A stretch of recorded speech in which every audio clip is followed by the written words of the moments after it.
Sidang perkara pidana nomor register 103/BIT/2024/PN0KD atas nama Muhammad Samana alias Samana bin Pinky dinyatakan dibuka dan terbuka untuk umum.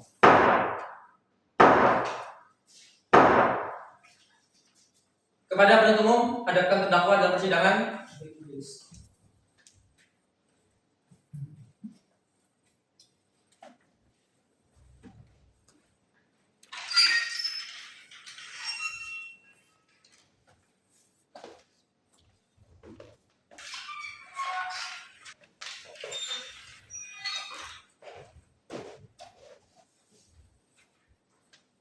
Terdakwa sehat. Sesuai agenda sidang sebelumnya, bahwa persidangan hari ini adalah nota keberatan dari penasihat hukum terdakwa. Penasihat hukum terdakwa sudah siap? Siap ya, Mulia. Izin majelis, bahwasanya terdakwa ini kan dihadirkan ke persidangan itu dalam keadaan bebas. Sebaiknya karena si terdakwa ini memakai baju tahanan, sebaiknya dibuka saja karena memang di dalam pemeriksaan persidangan itu kan dalam keadaan bebas. Kepada terdakwa untuk melepas baju tahanannya.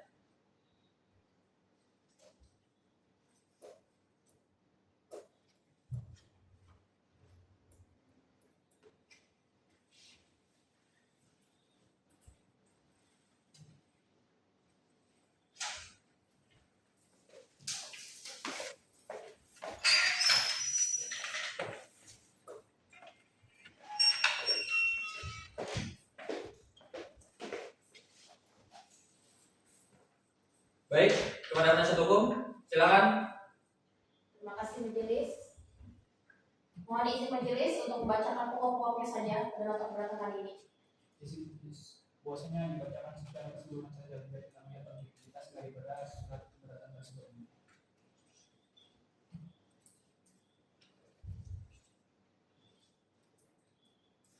Baik, penasihat hukum, bacakan keseluruhannya.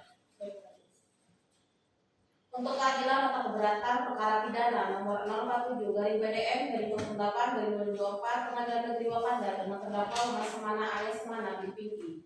Kepada yang terhormat Majelis Hakim Pemeriksa dan Berkas Perkara nomor register perkara 047/BDM/08/2024 atas terdakwa Muhammad Samana alias Samana bin Pinky. Dengan hormat yang bertentangan di bawah ini, Anggo Cipta Maharani SHRMM warga negara Wakanda merupakan advokat dari Anggun Law Firm beralamat di Jalan Purnama nomor 13 Kecamatan Kripton, Kota Wakanda, khusus bertindak untuk dan atas nama pemberi kuasa untuk mendampingi sebagai penasihat hukum pemberi kuasa tersebut di atas atau tersangka dalam proses hukum dan upaya hukum yang diduga telah melakukan tindak pidana sebagaimana diatur dalam pasal 480 ke 1 Jo pasal 55 ayat 1 ke 1 KUHP. Nama lengkap Muhammad Samana alias Samana bin Pinky, tempat tanggal lahir Wakanda 1 Juli 2001, umur 23 tahun, jenis kelamin laki-laki, kebangsaan Wakanda, tempat tinggal Jalan Jangkit, Komplek Kampiun, nomor 12 RT 007 garing RW 002 Desa Belalang, Kecamatan Desa Sukmo, Kota Wakanda, Provinsi Bima Tenggara, agama Islam. Pekerjaan guru pendidikan SMA, majelis hakim yang kami muliakan, saudara jaksa penuntut umum yang kami hormati, saudara terdakwa hadir yang kami hormati.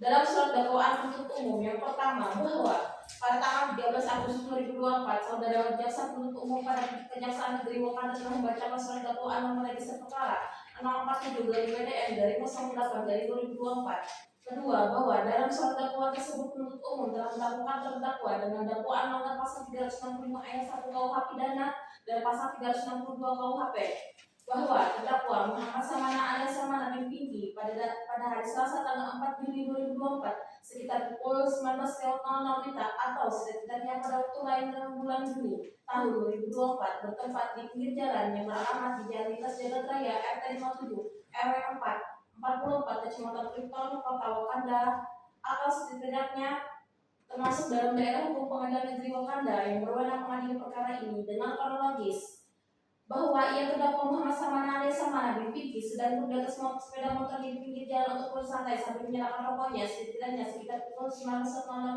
setidaknya di Jalan Lintas Jagat Raya RW 57 RW 44 Kecamatan Kripton, Kota Wakanda. Pada saat duduk tersebut ia terdakwa Muhammad Samana alias Samana bin Pinky melihat anak korban Melly Syukron yang memakai tas dengan merek Louis Vuitton. warna hitam hijau melintas di jalan lintas Jagat Raya RT 57 RW di 44 Kecamatan Kriton Kota Wakanda. Terdakwa Samana alias Samana BBG melihat keadaan sekitar jalan dengan keadaan jalan sepi dan aman untuk masyarakat perbuatannya. Pada saat itu terdakwa Samana alias Samana BBG menyalakan motornya dengan merek Supra X nomor polisi KH 7777 IB dan kemudian mengejar saudari Maita binti Syukron. Pada saat ia terdakwa Muhammad Samana alias Samana BBG berhasil mengejar sepeda motor milik anak korban Melina Syukron dan menyalipnya, kemudian dengan secara paksa menarik tas yang berada di bahu sebelah kanan saudari anak korban Melina Syukron sehingga menyebabkannya anak korban tersebut terkejut dan berusaha mempertahankan tas tersebut dengan keadaan masih mengendarai motornya. Pada saat itu terjadi tarik menarik tas merek polisi warna hijau hitam antara terdakwa dan anak korban. Pada saat terjadinya tarik menarik tersebut, kemudian saudara saksi Tessa Kusuma Bitoras yang melintas dari arah berlawanan sempat melihat terjadinya tarik menarik tersebut.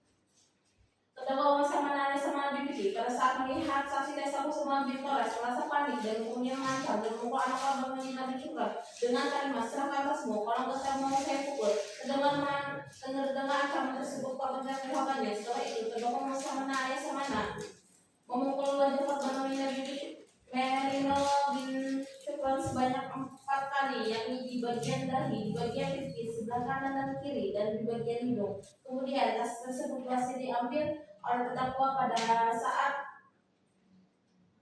tas anak korban terjatuh di jalan karena perbuatan ia terdakwa Muhammad Samana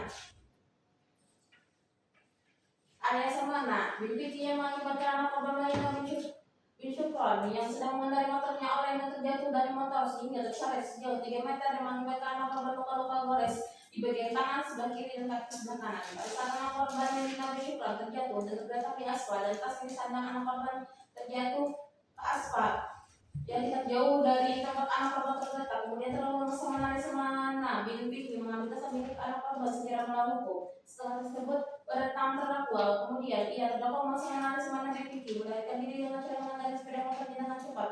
Saudara saksi Tessa Kusuma Bitoras yang melihat kejadian tersebut secara spontan memperhatikan motornya di pinggir jalan dan sempat mendekatinya.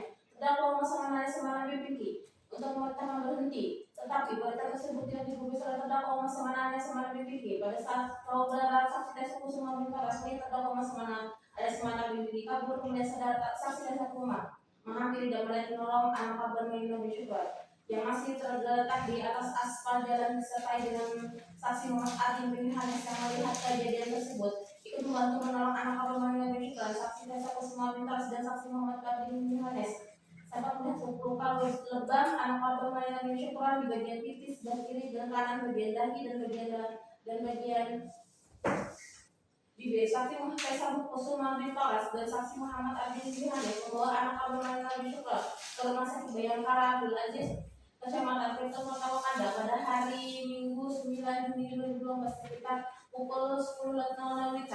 Anak korban Melina bin Syukron dan saksi Tessa Kusuma Bitoras kemudian melakukan kajian tersebut ke Polsek Kriton yang berada di Jalan Bima Sakti kilometer 6 Kecamatan Kriton Kota Wakanda dengan rincian barang yang dicuri tersebut yang berisikan 1 dompet merek KOC seharga 500.000, uang tunai sejumlah 1 juta, 1 buah HP merek iPhone warna metalik seharga 2 juta, 1 buah jam tangan merek Alexander Siemens seharga 1 juta. Perbuatan terdakwa tersebut sebagaimana diatur dan diancam pidana dalam pasal 395 ayat 1 KUHP dan pasal 392 KUHP. Dan yang ketiga, bahwa yang dimaksud dengan keberatan mengenai dakwaan tidak dapat diterima adalah keberatan yang diajukan apabila suatu dakwaan yang diajukan mengandung cacat formal atau mengandung kekeliruan beracara.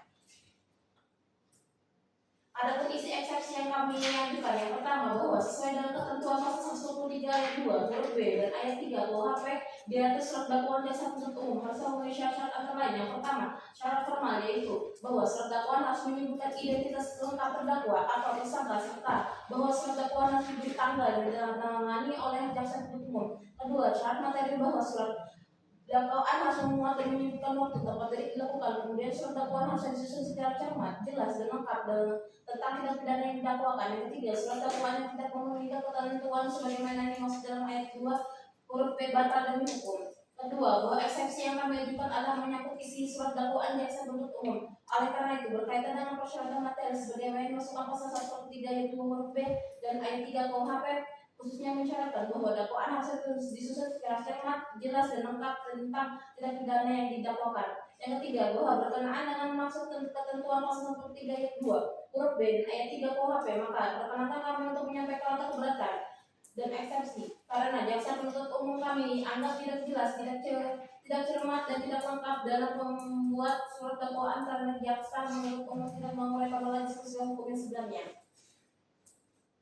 Bahwa dalam pasal 156 ayat 1 KUHP yang mengatur sebagai berikut yang sudah tercantum dalam eksepsi. Dan selanjutnya bahwa dasar kami mengajukan keberatan adalah sebagaimana yang di dalam pasal 156 ayat 1 KUHP.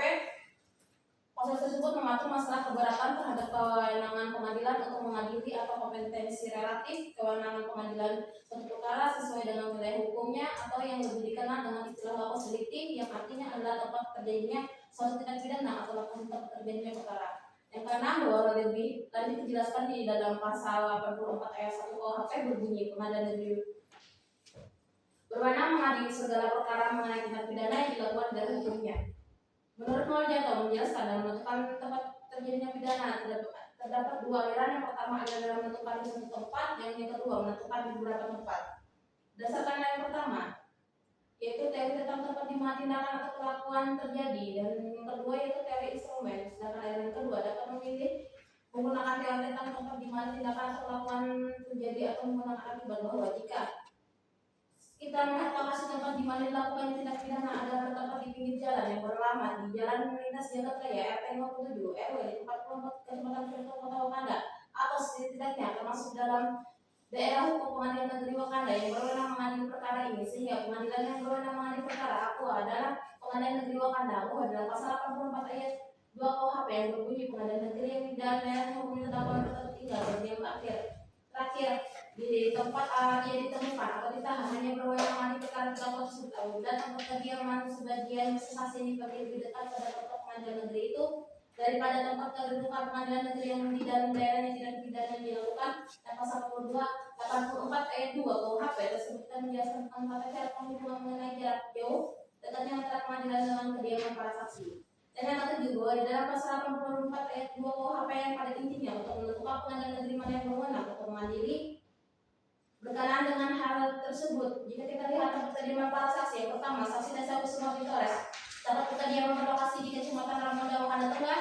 Yang kedua, saksi Muhammad Adi Brihanes dapat berkediaman berlokasi di Kecamatan Ramoda Wakanda Tengah. Dan yang ketiga, saksi korban Marina Bicuka dapat kediaman berlokasi di Kecamatan Tamas Irang Wakanda. Dan yang terakhir, dengan demikian saya selaku penasihat hukum terdakwa menganggap surat dakwaan jaksa penuntut umum dapat dikategorikan sebagai dakwaan yang bersifat kabur dan tidak jelas, maka dakwaan harus dinyatakan batal demi hukum. Berdasarkan berbagai fakta yang saya uraikan di atas, maka saya penasihat hukum terdakwa bersama alias Samara dan Vicky menyimpulkan bahwa eksepsi penasihat hukum terdakwa adalah permohonan berdasarkan fakta dan kebenaran, dan saya penasihat hukum terdakwa memohon kepada majelis hakim Pengadilan Negeri Wakanda memilihkan putusan selah yang amarnya bunyi. Yang pertama, menyatakan eksepsi dari penasihat hukum terdakwa dapat diterima. Yang kedua, menyatakan surat dakwaan penuntut umum nomor register perkara 07 dari PDM dari 08 dari 2024 sebagai dakwaan yang menyatakan batal demi hukum atau harus dibatalkan atau dari tidak diterima. Dan yang ketiga, memerintahkan agar terdakwa dibebaskan dari tahanan setelah putusan dibacakan. Dan yang terakhir, mengembalikan nilai perkara kepada negara. Demikianlah eksepsi atau keberatan ini saya bacakan pada persidangan hari ini atas perhatian dan pertimbangan Majelis Hakim Pengadilan Negeri Wakanda. Diucapkan terima kasih. Wakanda 20 Agustus 2024. Karena saya penasihat hukum terdakwa mengucapkan halangan dan tanda tangan.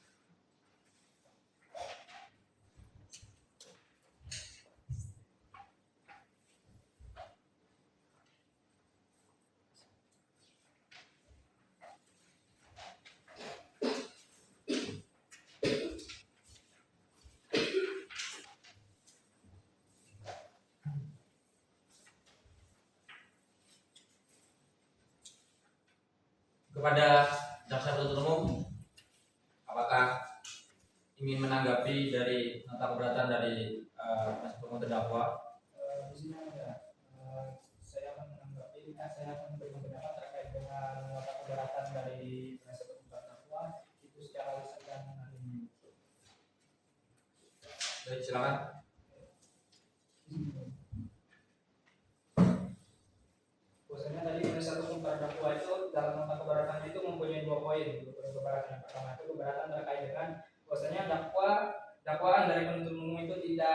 cermat, jelas dan lengkap sesuai dengan pasal 143 ayat 2 huruf A dan huruf B. Nah, di sini bahwasanya pada pasal 143 ayat 2 huruf A tersebut membuat identitas terdakwa, membuat terkait dengan waktu dan tempatnya kejadian tersebut, dan tanggal dan tanda tangan penuntut umum. Tetapi di dalam surat dakwaan yang telah dibuat oleh penuntut umum itu sudah memuat berbagai syarat yang ada di dalam pasal 143 ayat 2 huruf A dan huruf B tersebut itu. Dan yang kedua itu terkait dengan kewenangan relatif. Bahwasanya penasihat hukum dari terdakwa itu mengatakan bahwasanya pengadilan negeri Kota Wakanda itu tidak berwenang memeriksa dan mengadili perkara ini. Bahwasanya terdapat dalam pasal 84 ayat 2 KUHP itu berbunyi pengadilan negeri yang di dalam daerah hukum terdakwa bertempat tinggal, berdiam terakhir di tempat yang ditemukan atau ditahan hanya berwenang mengadili perkara terdakwa tersebut apabila tempat kediaman sebagai bersaksi yang dipanggil lebih dekat pada lembaga pengadilan negeri itu daripada tempat kedudukan pengadilan negeri yang di dalamnya daerah hukum di daerah tindak pidana itu dilakukan. Jadi penuntut umum mengutip terkait dengan pendapat dari M. Yahya Harahap jelaskan bahwa penerapan asas tempat kediaman dapat terjadi dalam hal sebagai berikut. 1. Apabila terdakwa bertempat tinggal di daerah hukum pengadilan negeri di mana sebagian besar saksi yang hendak dipanggil bertempat tinggal. Nah, agar asas ini itu pengecualian daripada asas terkait dengan pasal 84 itu bahwasanya mempunyai dua syarat. Yang pertama itu terdakwa harus bertempat tinggal di daerah hukum pengadilan negeri yang bersangkutan, dan yang kedua itu bahwasanya sebagian besar saksi yang hendak dipanggil itu bertempat tinggal di daerah hukum pengadilan negeri tersebut. Nah, jadi jika kedua syarat ini sudah memenuhi, maka pengadilan negeri Kota Wakanda itu tidak berwenang bisa mengadili perkara ini. Tetapi jika kita lihat di dalam identitas terdakwa dalam surat dakwaan itu bahwasanya si terdakwa ini domisilinya berdomisili di Jalan Cijampit Komplek Kampiun nomor 12 RT 007 RW 002 di Desa Belalang Kecamatan Nususumo Kota Wakanda. Jadi dalam hal ini si terdakwa ini kan berdiam di Kota Wakanda. Dalam hal ini tidak memenuhi syarat tersebut begitu ya. Jadi pengadilan negeri Kota Wakanda itu tetap berwenang memeriksa dan mengadili perkara ini begitu ya.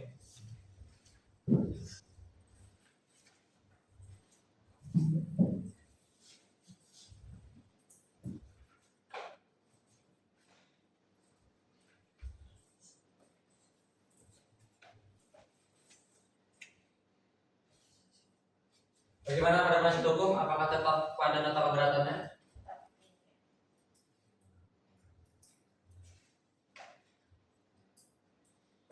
Baik, dikarenakan penasihat hukum tetap kepada nota keberatannya dan kepada jaksa umum dan menyampaikan eksepsi, maka majelis hakim akan berusaha terlebih dahulu menanggapi dari nota keberatan penasihat hukum serta jaksa penuntut umum.